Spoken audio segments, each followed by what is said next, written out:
Doctor BR Ambedkar Bhavan ఆ రోజు 2,50,00,000 రూపాయల నిధులు సమీకరించి ఎస్సీ సప్లైన్ నిధులు మరి పెద్ద ఎత్తున మన జిల్లాలోనే కాదు ఆంధ్రప్రదేశ్ రాష్ట్రంలోనే ఒక తలమానికంగా ఉండేటువంటి విధంగా ఆ రోజు శ్రమించి ప్రతి వారం కూడా సమీక్షలు చేసి వర్క్స్ అన్నింటినీ కూడా మేమే స్వయంగా పర్యవేక్షణ చేసి అత్యంత సుందరంగా మంచి డిజైన్స్తో అంబేద్కర్ భవనం మన పాలకొల్లులో మనం నిర్మాణం చేస్తాం.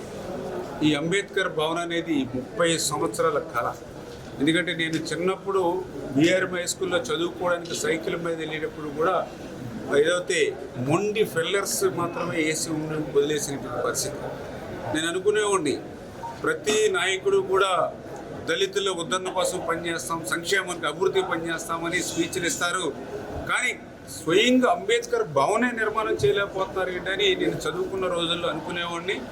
మీ అందరి ఆశీర్వాదంతో ఎమ్మెల్యే అయిన తర్వాత మరి ఏదైతే ఆ పునాదులు కూడా పనిచేయవు, ఇవన్నీ కూడా తుప్పు పట్టినాయి అంటే మొత్తం పునాదులతో సహా తీసేసి, అప్పుడు నన్ను కొంతమంది కూడా అడిగారు, మరి పునాదులతో సహా తొలగించేస్తున్నారు, రేపు పొద్దున మళ్ళీ మీరు కట్టకపోతే మరి ఎవరైతే షెడ్యూల్ క్యాస్ట్ కానీ వాళ్ళందరితో మళ్ళీ మీకు ఇబ్బంది ఉంటుంది అంబేద్కర్ భవన్ అని అంటే నేను చెప్పి ఆ రోజు ఒక ప్రభుత్వం నిధులు రాకపోతే నా సొంత నిధులు పెట్టైనా సరే నేను కడతానని చెప్పి ఆ పునాదులను తొలగించాం.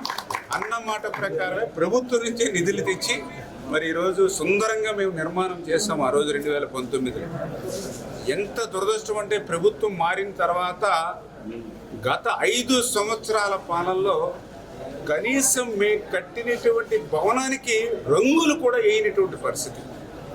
మేము ఏదైతే ఇక్కడ ప్లాంటేషన్ గ్రీనరీ ఏదైతే పెంచామో వాటికి కనీసం నీళ్లు పోసి మెయింటెనెన్స్ కూడా చేయలేనటువంటి పరిస్థితి.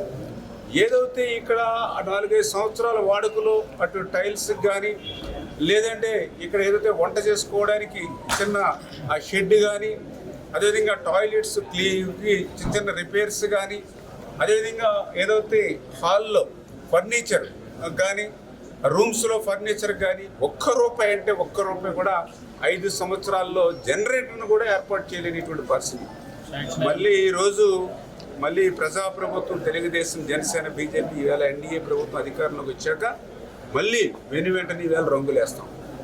నేను అడుగుతూ ఉన్నా, 5 సంవత్సరాల్లో పెంచులుడిపై రంగు వెలవెలవెల పోతూ ఉంటే అంబేద్కర్ గారి విగ్రహం దగ్గర ఉన్నటువంటి అంబేద్కర్ భవన్ ఇట్లా ఉంటే కనీసం ఎందుకు మీరు ₹1 పెట్టాలనేటువంటి ఆలోచన ఎందుకు రాలేదు?